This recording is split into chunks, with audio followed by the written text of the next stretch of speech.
Welcome to the episode 2 of our Sri Lanka travel series.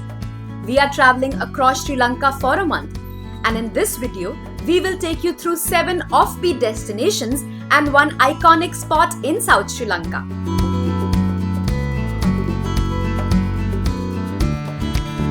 This belt of the country is usually known for its beach cafes and chill vibe during the peak season. But since we visited in the monsoons, when most shacks aren't as active, we ended up exploring little known spots which are worth visiting any time of the year. You can check the timestamps below if you want to skip to a specific place. But before we dive in, we want to take a moment to thank all of you for the incredible love and support on our last video. We also want to acknowledge a correction. Many of you rightly pointed out that Lavina was a Portuguese Sinhalese dancer. Thank you for bringing this to our attention. We truly appreciate your insights and are always learning with you. Continuing our South Sri Lanka journey, from Mount Lavinia, we took the Galukumari Express train that crosses the western coastal belt and reached Kumbalagama railway station. The railway station shocked us in the best way possible. It was very small with lush greenery on both sides. It looked like it's jumped out of a storybook. We chose to stay in Kumbalagama, a small locality in Sri Lanka, as it is right between the two most happening coastal towns, Weligama and Anahagama. So we took the train from Mount Lavinia, which is near Colombo, and we came all the way to Kumbalagama station, which is near Weligama. When you see the map, you will see all these stops and stations which come vertically down one after the other. So after Gaul, you will cross Unawatuna, then there's Anahagama, Weligama, Mirissa, Matara, and you go further south.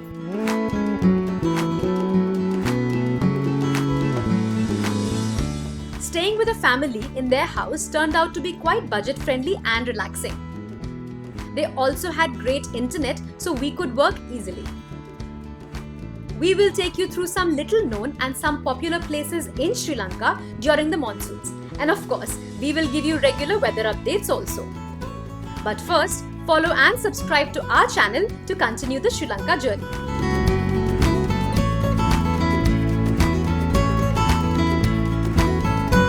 The best way to travel in and around this area is to rent a scooter or a tuk-tuk. We rented a scooter which cost us $5. Now, let's go over some of the places to visit when you are in this part of Sri Lanka. Kadaluwa Old Temple was our first stop.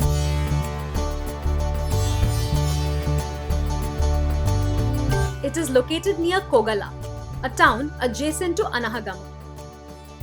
We took our bike and got here from Weligama in just under 25 minutes. The grey stormy day seemed perfect to visit this quiet and peaceful Buddhist sanctuary. This temple played a vital role in preserving Buddhist teachings during the colonial times.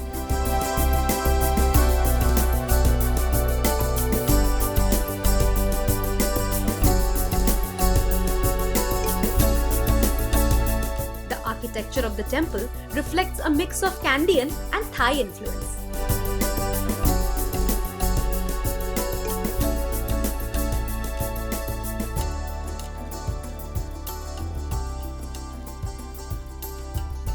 Next on the list is one of our favorite places in South Sri Lanka, the little known Parrot Rock in Mirissa.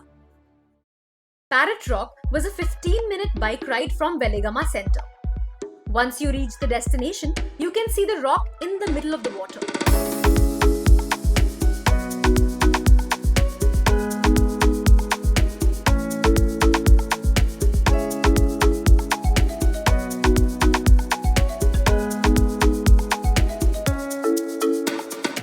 Had to go through some waves to get to the rock.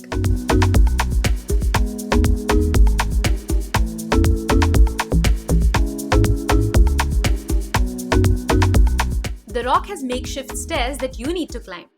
You just need to be a tad bit careful as the stairs are not quite stable.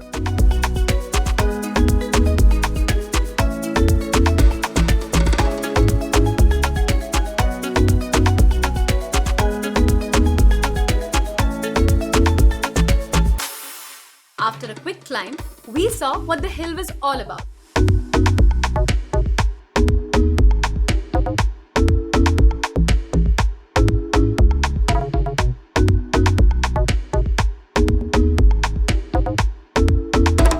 Stunning views of the coastline and waves splashing on the rocks. We could have spent hours here.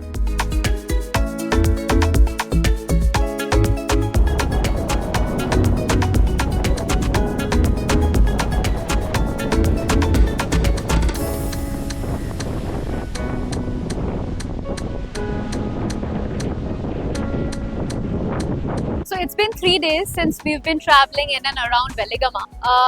It's the off season, the monsoon season. This is the second week of June to be precise. And before coming here, we were not sure how the weather would be. So, but we still took our chances and came here.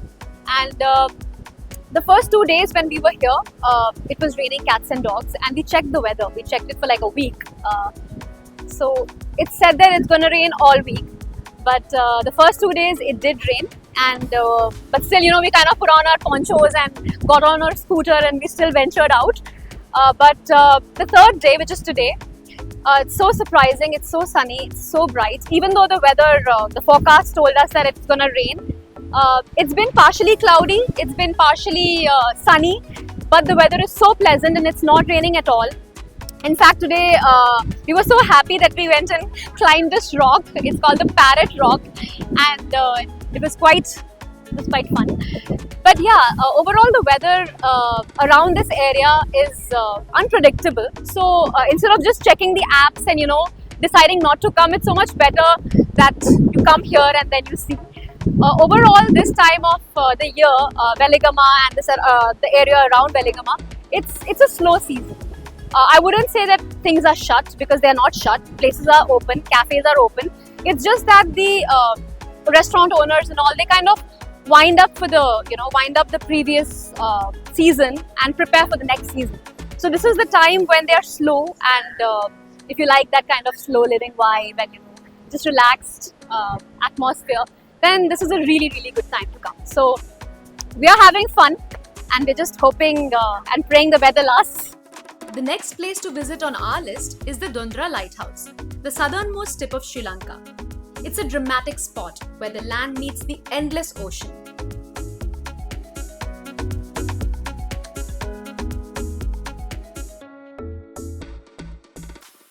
To reach the lighthouse, we took the bike, crossed Mirissa, then crossed Matara, which is the second biggest city in the south of Sri Lanka, and made our way to this lighthouse.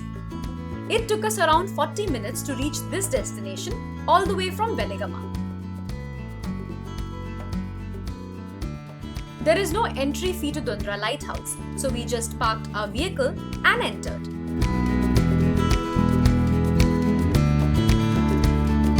The British built this lighthouse in 1889, and it has since been guiding ships in the Indian Ocean. It used to be an important part of navigation, especially for trade purposes at the time. This octagonal white brick tower is 7-story and also the tallest lighthouse in Sri Lanka, standing at 161 feet.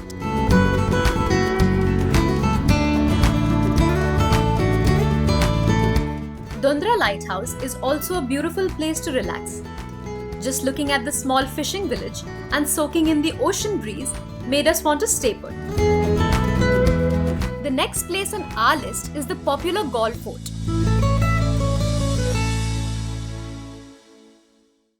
Do you know Galle is the largest city in the southern province of Sri Lanka? And here we are visiting one of its iconic heritage sites. We decided to come to Galle Fort on our scooter today from Veligama side. It took us 45 minutes. And the roads were just straight, one single road and coast on one side. It was a very beautiful ride. And a quick weather update. It's sunny, it's bright. It's still monsoon seasons here in the southwest of Sri Lanka. But it's been raining sporadically. We get rains in the night, in the evenings. But the morning is bright, sunny. In fact, it's pretty hot today.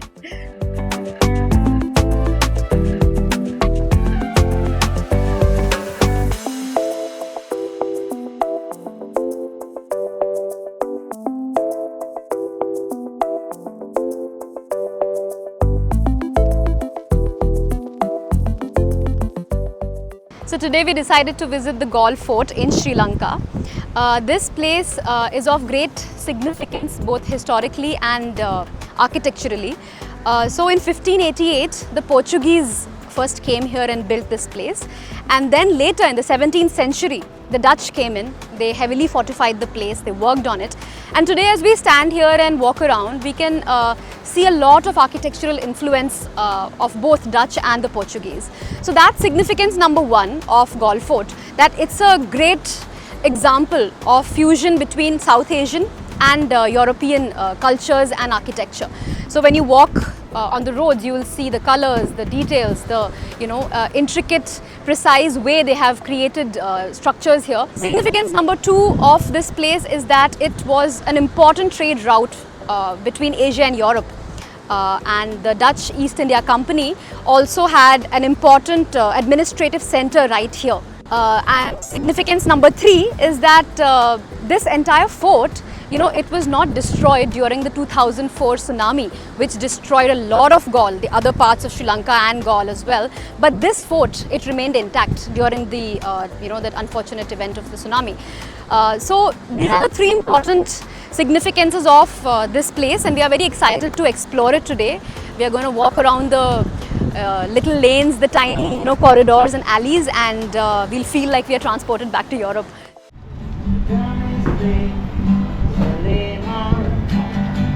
Texas rhythm, loving song.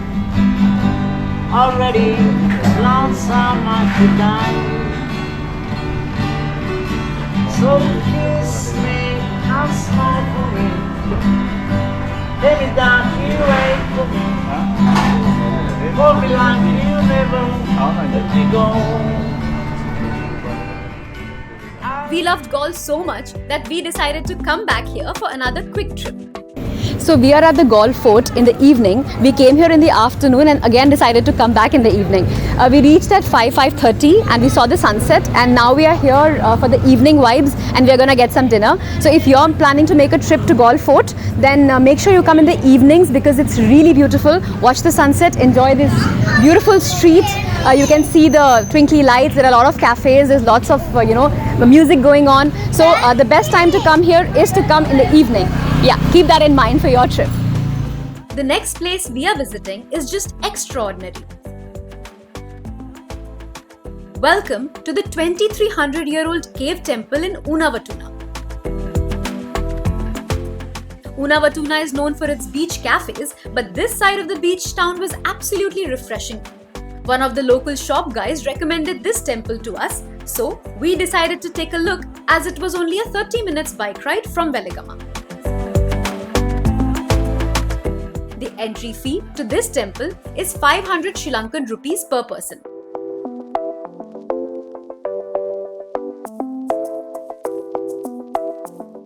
The Yatagala Raja Mahavihara was built by King Devanampiya when one of the first saplings from the Sri Mahabodhi tree was planted here. This was to pay homage to Buddhism. The temple was made around already existing caves and rock.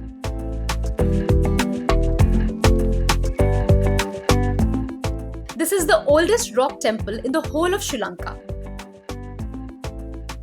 On the inside, the temple showcases several colorful paintings of kings and their daily lives.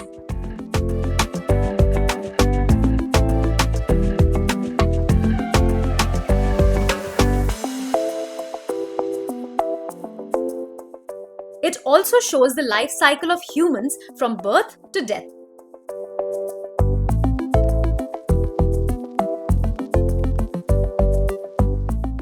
The temple features different stages of Buddha's enlightenment as well.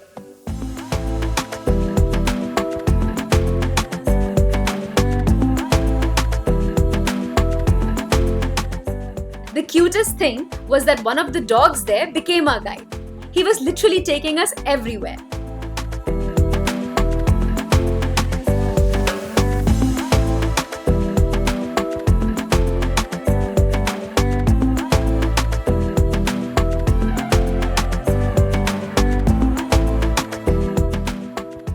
Before we left, the local caretaker gave us a flower that had the pagoda hidden within the petals. It was fascinating. We left the temple filled with peace and of course missed a dear puppy guide as we said our goodbyes. Next, let's take you to another little known destination called the Coconut Beach. This beach is hidden between Veligama and Anahagama. It's just a 10 minutes walking distance from Kumbalagama railway station. We walked along the shore with locals to find out that the Coconut Beach has two parts to it. One with powdery sand and the other side of the beach with coarse, thicker sand.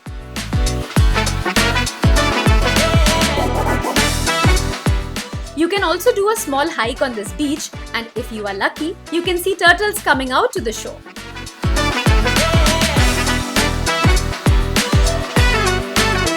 The nightlife in the most happening parts of Sri Lanka during the off-season did not disappoint. Cafes on the beach were still vibing with karaoke nights, great food and drinks.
After spending 5 days near Veligama, we decided to start moving east on the southern belt of Sri Lanka.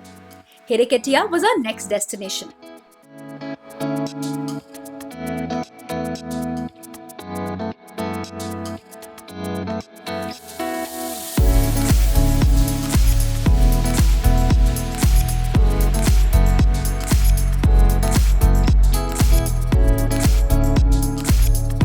Hiriketia is known for its surfing culture, beautiful coastline, and lesser crowds.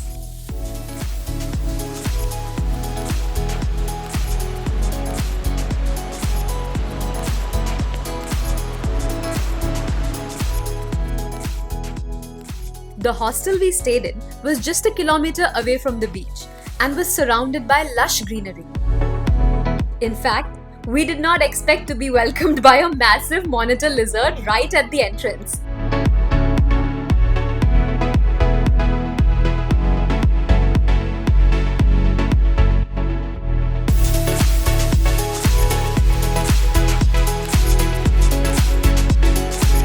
Our private room in the hostel was very affordable and cost us 4,500 Sri Lankan rupees per night.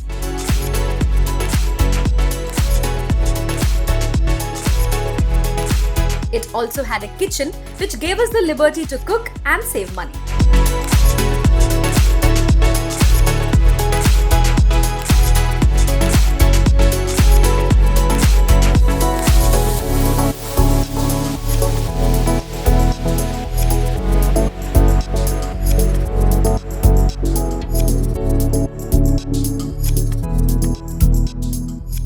So we reached Hiriketia yesterday from Veligama, and it was a 1.5 hour road trip that we did.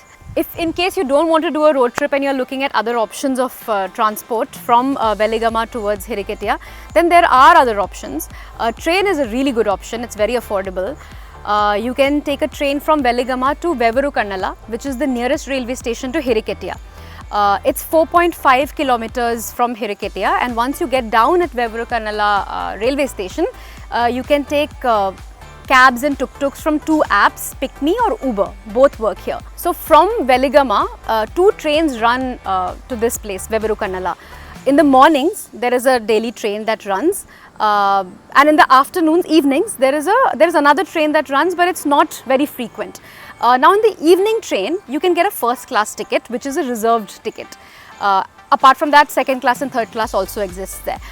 In the morning trains, which runs every day, there is no first class option, so you have to plan an unreserved trip. Okay, so the thing is, you will not be guaranteed a seat over there. For people who are looking for budget traveling and who are also looking for a little bit of comfort, there's a hack. We tried it. So one of the good options you can try is to post your query on Facebook groups. So you'll find a lot of travel in Sri Lanka Facebook groups, and you can just post your query, asking for ride shares or affordable ways of travel. You can put in or key in your destination saying, hey, is anybody going to blah blah blah. So you will actually get a lot of responses, and we are sure about that because we got n number of responses. We got lucky and we found a really good ride. Very affordable it was. We paid only 5,000 LKR for a nice AC car all the way here. And we will put link in description for that one particular ride. If anybody is interested, you can check it out. So yeah, we kind of came here yesterday, and now we are really excited to explore Hirikitiya and the neighboring areas. So we're going to hit the beach because even though it's monsoon seasons, the weather is really good. It's sunny and bright, and we're looking forward to hitting the beach now. So let's go. Hirikitiya Beach is a splendid place to learn surfing, especially in the off-season. During the on-season, the price of 1.5 hours of lesson is around 6,000 Sri Lankan rupees. The same will cost you around 4,000 Sri Lankan rupees in the off-season.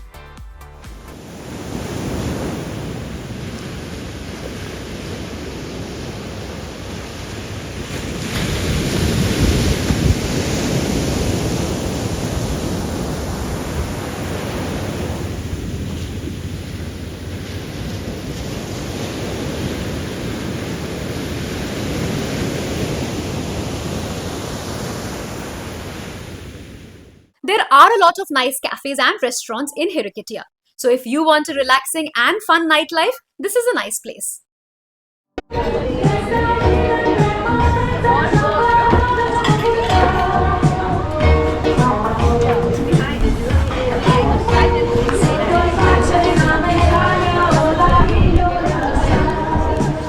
So good.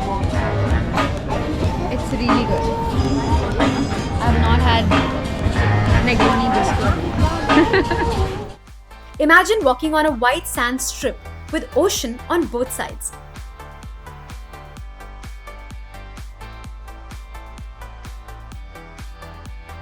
Well, that's the Blue Beach Island for you.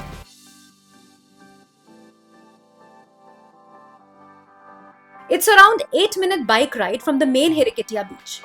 The Blue Beach is an offbeat place that many people do not know, and it's attached to a small fishing village.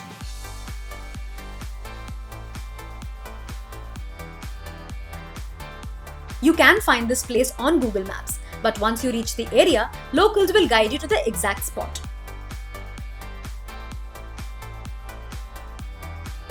You can also visit the Dikwela town and beach, which is just next to Hirikitiya. This is the place where locals live. You can get ATM, petrol station, and cheaper food here.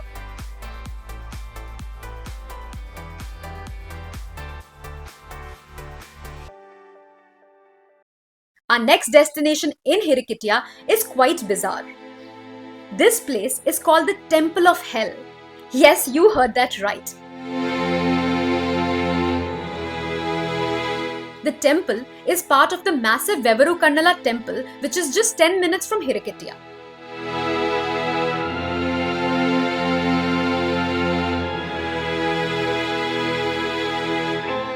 One of the most unique and strange parts of Vevaru Kannala Vihara is the Chamber of Horrors or the Tunnel of Hell. This place showcases life-sized graphics that are quite violent, depicting the tortures that await people who commit sins as per Buddhist beliefs.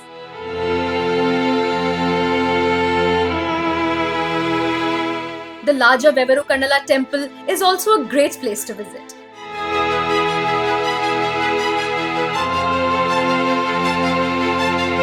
It features 50 feet Buddha statue along with other Hindu gods. This temple is a secular sanctuary and is a must visit if you are traveling towards Hiriketiya.